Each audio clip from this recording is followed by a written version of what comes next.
जोहार। आज हमारा जो चैप्टर होगा वो हमारा सर्वनाम है। तो भाई हम लोग सर्वनाम पढ़ लेते हैं। देखिए सर्वनाम जो शब्द है उसका मतलब ही होता है कि संज्ञा के बदले आने वाला, मतलब संज्ञा की जगह पर वो रिप्लेस करेगा, संज्ञा को रिप्लेस करेगा। जो लोग हिंदी भाषी से हैं उनके लिए थोड़ा दिक्कत होने वाला है, तो मैं प्रयास कर रहा हूँ कि पहले हिंदी बता लूँ। अगर हम लोग जब हिंदी जान जाएंगे जब, तो उसका हम लोग पूरी करते चलेंगे तो चीज़ें बड़ी आसानी हो जाने वाली है आपके लिए। देखिए तो सर्वनाम क्या है, किसको है, तो जो संज्ञा को हटा दे, संज्ञा को रिप्लेस कर दे, हटा दे, उसको सर्वनाम कहते हैं। जैसे कि राम स्कूल जाता है, राम ये करता है, राम वो करता है, राम राम करते करते तो उसके जब पर हम लोग वह यूज करते हैं, वह का प्रयोग करते हैं, तो क्या हो जाएगा, यह जो वह शब्द है वह संज्ञा हो जाएगा, सर्वनाम हो जाएगा। किसके बदले आ रहा है, वो राम के बदले आ रहा है। ठीक है, तो सर्वनाम को पता चल गया कि सर्वनाम किस कहते हैं, किसको है। अब सर्वनाम की भेद जान लेंगे। तो सर्वनाम में बेसिकली 6 भेद ही हिंदी में है, नागपुरी में सिर्फ 7 हो जाते हैं। तो पहले हिंदी वाला जान लेते हैं कि हिंदी में कौन कौन से भेद हैं, वो जान लेंगे। एकदम क्लियर कर समझिएगा ना, पहले हिंदी समझ लीजिएगा, जब उसके बाद नागपुरी जानना आसान हो जाएगा। तो हिंदी में संज्ञा के 6 भेद हैं जी, सॉरी सर्वनाम का 6 भेद है। पहला नंबर पुरुषवाचक, पुरुषवाचक है ना। दूसरा निजवाचक, निश्चयवाचक, अनिश्चयवाचक, अनिश्चयवाचक, संबंधवाचक, यानी एक होता है प्रश्नवाचक, ऐसे प्रश्नवाचक। एकदम समझिएगा, 1 2 3 4 5 6, ये 6 प्रकार ही हमारा हिंदी में है जो कि सर्वनाम के हैं।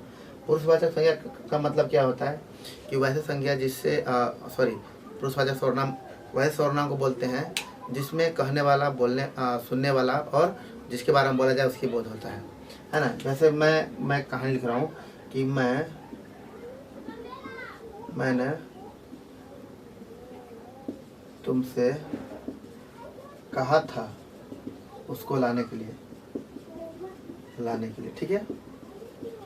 तो यहाँ पे मैं जो हूँ, मैं कहने वाला हो गया, ठीक है। तुम किससे कहा, तो तुमसे कहा था, तो तुम सुनने वाले हो गए। और किसके बारे में, तो उसके बारे में बोला गया। तो ये 3 चीज़ है, ये तीनों किसका बोध करा रहे हैं, पुरुषवाचक संज्ञा, पुरुषवाचक सर्वनाम का बोध करवा रहे हैं। ठीक है, तो ये कहने वाला, सुनने वाला और ये जिसके बारे में बोला जाए, तो इस हिसाब से सर्वनाम के, ये पुरुषवाचक सर्वनाम के 3 भेद हो गए। एक हो गया उत्तम पुरुष, दूसरा हो गया मध्यम पुरुष और तीसरा हो गया अन्य पुरुष। उत्तम पुरुष मतलब जो कहने वाला है, मध्यम पुरुष जो सुनने वाला है, अन्य पुरुष जिसके बारे में बात की गई है। ओके, तो प्रथम पुरुष हमारा क्लियर हो गया। ठीक है, आगे निजवाचक, निजवाचक, निजवाचक। तो निजवाचक के बारे में क्या होता है, निज मतलब होता है खुद, नहीं होता कि मेरा निजी जमीन है, ऐसे है ना, है ना। निजवाचक है, तो निजवाचक के बारे में जैसे हम हमेशा बात करते हैं कि मेरा निज है, मैं खुद ये है, तो निज का मतलब ही होता है खुद, स्वयं। ओके, स्वयं, तो स्वयं ये कर लेगा। जैसे मैं खुद से, जैसे एक होता है माई सेल्फ, अंग्रेजी में माई सेल्फ होता है, तो मैं खुद, मैंने स्वयं, मैं स्वयं कर लूँगा। योर सेल्फ यानी तुम स्वयं कर लोगे। तो ये जो निज का बोध हुआ, ये जिससे जिस शब्द से बोध हो रहा है उसको हम लोग निजवाचक सर्वनाम बोलेंगे। जैसे स्वयं कर लूँगा, स्वयं, है ना, अपने, ये जो शब्द है वो निजवाचक सर्वनाम का हमको बोध करवाते हैं। आइए अगला है निश्चयवाचक, है ना। निश्चय का मतलब होता है जो निश्चित हो, निश्चित हो, मतलब इसमें कोई दुविधा नहीं होना चाहिए कि किसके बारे में बोल रहा हो। निश्चयवाचक मतलब हुआ कि बिल्कुल क्लियर कट होना चाहिए कि भाई देखिए जो है से ये है, जैसे कि वह, यह, एकदम से यह देखिए, जैसे राम घर जाता है, ऐसे बोल रहे हैं, राम करते हैं, राम हो गया, फिर लिखेंगे वह घर जाता है, तो यानी राम के बारे में एक्यूरेट बोल रहा है ना भाई, निश्चित तौर पे बोल रहा है। तो वह क्या शब्द हो गया यह, अब यह क्या हो गया, है ना, यह वह, ये जो दिख रहा है बिल्कुल एकदम क्लियर कट, उसमें कोई नहीं है कि कौन हो सकता है, नहीं, इसमें जो है बिल्कुल निश्चित है। तो निश्चितवाचक यानी निश्चयवाचक सर्वनाम हो जाएगा। अनिश्चय में जस्ट इसका उल्टा हो जाएगा, है ना, कोई, कौन, ऐसे कि जैसे कोई अगर काम करवाना हो किसी से तो बोलते हैं कि राम को भेज दो, है ना, या उसको भेज दो, तो उसको मतलब कोई व्यक्ति है, लेकिन बोले किसी को भेज देना, तो किसी जो यहाँ पे शब्द हुआ, किसी जो शब्द हुआ वो क्या हो जाएगा, हाँ, वो हो जाएगा हमारा पुरुषवाचक, सॉरी अनिश्चयवाचक सर्वनाम बोलेंगे। ठीक है, तो हमारा हो गया पुरुषवाचक, हो गया निजवाचक, हो गया निश्चय, हो गया अनिश्चयवाचक। अब आया संबंधवाचक। ठीक है, संबंधवाचक में क्या होगा, जैसे जो, सो, जिसका, उसका, जैसे जैसे बोलेंगे कि जो करेगा वह भरेगा, वह सो भरेगा, जो करेगा सो भरेगा, ऐसे मतलब जो काटे, जो बुनेगा वही काटेगा, ऐसे बोलते हैं ना। तो देखिए इस संबंध निकल के सामने आ रहा है, तो इसे हमारा क्या हो गया, ये संबंधबोधक ये सर्वनाम हो गया। अगला हमारा है प्रश्नवाचक सर्वनाम। हम हिंदी में चल रहे हैं, नागपुरी इसका तुरंत ही इसके बाद तुरंत करने वाले हैं। हाँ, तो ये प्रश्नवाचक में क्या होगा, इसमें सिर्फ प्रश्न निकलेगा कि कौन है ना, कौन है, तो इसमें कौन है, कौन शब्द है, क्या क्या बोलो, क्या चाहिए तुम्हें, है ना। तो ये जो कौन है, क्या है, कैसे हो गया, किस लिए हो गया, ये सब क्या हो गया, प्रश्नवाचक सर्वनाम हो गया। जैसे वह है ना, तो वह को अगर कौन से रिप्लेस कर देंगे तो कौन है बोल देंगे। तो देखो वह जो है ये भी सर्वनाम है, इसको रिप्लेस कर दिए कौन से, तो क्या हो गया, प्रश्नवाचक सर्वनाम हो गया। ठीक है, यही हमारा हिंदी में। अब इसको हम आगे बढ़ेंगे, तो हम नागपुरी तरफ अगर बढ़ेंगे हम लोग, तो देखिएगा बिल्कुल क्लियर। अगर आपने इसको नहीं समझा होगा तो एक काम कीजिएगा कि इसको फिर से रिपीट करिएगा हिंदी को, और उसके बाद अभी जो यहाँ से स्टार्ट कीजिएगा नागपुरी समझने के लिए। तो नागपुरी में बेसिकली यही है, लेकिन उसको सिर्फ लिखने का जो है वो थोड़ा चेंज हो जाएगा। अब इसमें एक और बढ़ जाएगा, हमने बोला था कि इसमें 6 है, उसमें सिर्फ एक और है, उसका नाम है आदर सूचक। एक आदर सूचक जो सर्वनाम है वो बढ़ जाएगा। पुरुषवाचक में यही है, यहाँ पे सिर्फ इसका क्या होगा, ये पुरुष है ना, तो ये ऐसे पुरुष लिखा जाएगा। ठीक है, निश्चय है तो यहाँ पे स लिखा जाएगा। ओके, मैं लिखता हूँ साफ सुथरा से, थोड़ा गंदा दिख रहा है। इसमें जो है नागपुरी में टोटल कितने हो जाएंगे, 7 हो जाएंगे। यहाँ पे लिखता हूँ 7। पहला नंबर पुरुषवाचक, पुरुष, देखो ऐसा पुरुष लिखा जाएगा। दूसरा निज ऐसे लिखा जाएगा। तीसरा होगा निश्चय, ऐसे निश्चय लिख देंगे हम लोग। इसका अनिश्चय,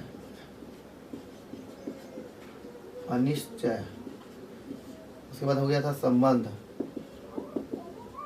फिर अगला क्या था हमारा, प्रश्न, यानी प्रश्न को सवाल बोलते हैं हम लोग देहात में, सवाल। उसके बाद हमारा क्या हो गया, आदर सूचक, 1 2 3 4 5 6। तीसरा हो गया आदर सूचक, ऐसे लिख देता हूँ, देख लीजिएगा, ऐसे अभी दिख रहा होगा। हाँ ठीक है, आदर सूचक, सवाल, संबंध, अतिशय, निश्चय, निज, पुरुष, यही है। अभी जो पुरुष में हमने बताया था जो 3 प्रकार हैं, वो तीनों प्रकार इसमें भी रहेंगे, है ना। 3 प्रकार इसमें भी रहेंगे, उत्तम पुरुष, मध्यम पुरुष, अन्य पुरुष। इसमें क्या लिखे थे, मैं, इसमें तुम लिखा था, तुम, इसमें वह लिखा था। इसका बस नागपुरी अनुवाद कर दीजिए, मैं का मोय हो जाएगा, तुम के तोय हो जाएगा, है ना, वह के ऊ हो जाएगा, है ना। तो बन गया फिर आराम से। देखो मोय तोय ऊ, है ना। जैसे मैं तो के कहत रही, है ना, का तो अगर बुलाने के लिए उसको बोले थे, उसमें क्या लिखा हुआ था कि मैंने तुमको बोला था उसको बुलाने के लिए। तो मैं तो के बोलत रही, है ना, या बोले रहो ऊ मन के बुलावेला। ठीक है, तो ये आ गया यहाँ पे ऊ, तो है मोय, उत्तम पुरुष, मध्यम पुरुष और अन्य पुरुष। निज वाच में हो गया, उसमें लिखा था स्वयं ना, स्वयं उसमें लिखा हुआ था। इसमें क्या होगा, इसमें हो जाएगा अपने हैं, अपने या अपने हैं। जैसे किसी को बोलते हैं कि आप अपने चल जाइए, नहीं बोलते हैं हिंदी में, अपने चल जाइए। तो यहाँ पे लिखेंगे आपके, तो रौरे अपने ही चल जाऊँ, है ना, या चल जाए, रौरा अपने चल जाए। तो देख रहे हैं आप, स्वयं मतलब यहाँ खुद की बात हो रही है, यहाँ पे खुद की बात हो रही है, यहाँ पे अपने हो गया। निश्चय में जो मैंने बोला था कि जो निश्चित हो, जिससे पता चलेगा क्लियर, जैसे उसमें वह लिखा हुआ था, हिंदी वह लिखा हुआ था, तो इसमें हो जाएगा ऊ, है ना, ऊ,